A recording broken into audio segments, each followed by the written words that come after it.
عمومی طور پہ ہمارے ہاں جو محبت کی شادیاں کہی جاتی ہیں وہ زیادہ تر ناکام ہوتی ہیں اور طلاق تک نوبت پہنچتی ہے۔ اس کا سبب کیا کہ کچی عمر کے بچے اپنے جذبات سے فیصلہ کرتے ہیں اور ان کی نظر کے اندر صرف ایک دو چیز دیکھنے کی ہوتی ہے جس سے وہ فیصلہ کرتے ہیں، لیکن کہنہ مشق اور گرم سرد چشیدہ والدین اس بات کو جانتے ہیں کہ ہماری اولاد کی ترجیحات کیا ہیں اور جو ہے وہ ازدواجی زندگی کیسے خوبصورت گزرتی ہے۔ اس لیے وہ جو فیصلے کرتے ہیں وہ فیصلے جو ہے وہ بہت اچھے ہوتے ہیں۔ کبھی ایسا ہوتا ہے کہ اولادوں کو اللہ تعالیٰ فہم، فراست اور عقل و خرد کی فراوانیاں نصیب کر دیتا ہے اور والدین واقعتاً فہم اور سمجھ میں اس مقام پہ نہیں ہوتے، تو سعادت مند اولادیں اس وقت بھی اپنے والدین کو شامل کرتی ہیں اور ان کے فیصلے اچھے بھی ہوتے ہیں۔ لیکن عمومی طور پہ ہوتا ہے کہ چاہے وہ اسکول، کالج اور یونیورسٹی میں نہ بھی گئے ہوں والدین، لیکن ان کے تجربات عملاً جو ہیں وہ زیادہ ہوتے ہیں۔ اسی لیے فرمایا گیا سید عائشہ رضی اللہ تعالیٰ عنہ سے مروی روایت ہے، ایما امرأۃ نکحت بغیر اذن ولیہا فنکاحها باطل فنکاحها باطل فنکاحها باطل، 3 مرتبہ فرمایا جو خاتون اپنے ولی کی اجازت کے بغیر نکاح کرتی ہے اس کا نکاح باطل ہے، اس کا نکاح باطل ہے، اس کا نکاح باطل ہے۔ تو عمومی طور پہ وہ نکاح جو ہیں وہ ناکام ہو جاتے ہیں، اس لیے کہ وقتی جذبات سے وہ رشتے جڑتے ہیں اور وہ ایک خاص عمر تک وہ جذبات ہوتے ہیں، لیکن اس کے بعد وہ رشتے ٹوٹ جاتے ہیں۔ ماں باپ کو پوری ترجیحات اور پوری زندگی کے سارے نشیب و فراز کا علم ہوتا ہے اور وہ ساری چیزیں سوچ سمجھ کے کوئی چیز جو ہے وہ طے کرتے ہیں۔ اس میں بعض کا ایسا بھی ہوتا ہے کہ والدین بچوں کی ترجیحات دیکھے بغیر اپنی خواہش کو مقدم کر لیتے ہیں، تو یہ چیز بھی تناؤ کا سبب اور طلاق کی نوبت تک پہنچا دیتی ہے۔ یعنی بعض کا ماں باپ کو ضد ہوتی ہے کہ میں اپنے رشتہ داروں میں ہی اپنے بچے کا نکاح کرنا ہے اور وہ بیٹی جو ہے اس کا مزاج نہیں جڑ رہا ہوتا، تو یہ خواہش اچھی ہے،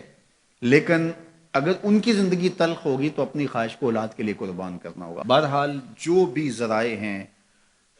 طلاق کے، جو بھی اسباب ہیں، محرکات ہیں، نتیجہ اگر طلاق تک پہنچ جائے، مرد کو پھر بھی اس کی مردانگی روک رہی ہوتی ہے اور عورت بلا جھجک جب وہ جذبات میں آتی ہے تو وہ طلاق مانگنے میں دیر نہیں کرتی، اور بہت ساری طلاق جو جذباتی ماحول میں ہوتی ہیں اس میں قصور خاتون کا ہوتا ہے کہ وہ طلاق مانگتی ہے۔ تو عورت کو کبھی بھی طلاق نہیں مانگنی چاہیے، ہاں اگر واقعتاً اس کا استحقاق بنتا ہے، وہاں زندگی گزارنا مشکل ہو گیا ہے، تو وہ عدالت میں رجوع کر کے خلا لے سکتی ہے۔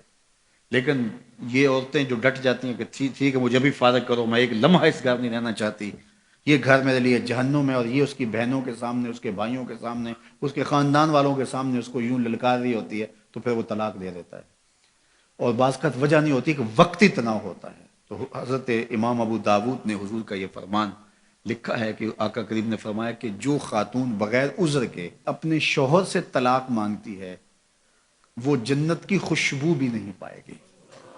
اور جنت کی خوشبو 500 سال کی مسافت سے آنا شروع ہو جائے گی۔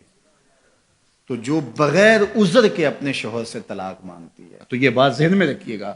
کہ عورت نہیں چاہتی کہ یہ اس کے وقتی جذبات ہوتے ہیں، وہ یہی چاہتی ہے کہ میں سرخ جوڑے میں اس گھر میں آئی ہوں تو سفید کفن میں واپس لوٹوں اس گھر میں، اور عورت کی آرزو ہوتی ہے کہ میرا شوہر جو ہے وہ مجھ کو جو ہے وہ خود اپنے ہاتھوں سے جو ہے وہ لاحد میں اتارے۔ میرے حضور صلی اللہ علیہ وسلم نے عورت کے اس جذبات کا لحاظ کرتے ہوئے ایک دن سیدہ عائشہ سے کہا کہ عائشہ اگر تو انتقال کر جائے میں تجھے خود کفن دوں، خود لاحد میں اتاروں۔ تو حضرت عائشہ رضی اللہ تعالیٰ عنہ کی چشمان اقدس سے آنسو آ گئے کہ یہ اگر ہو تو میرے لیے اس سے بڑا کیا احساس ہے کہ میرا شوہر میرا خود جنازہ پڑھے اور خود مجھے کفن دے اور خود مجھے لاحد میں اتارے۔ تو گھر ٹوٹنے سے بچیں، اور میاں بیوی کا جس طرح یہ دنیا میں رشتہ ہے تو یہ رشتہ آخرت میں بھی قائم رہے گا، اور جب خاتون جنت میں جائے گی تو یہ جو ہے وہ ان حوروں کی جو مرد کو جنت میں عطا کی جائیں گی، یہ ان کی سردار ہوگی،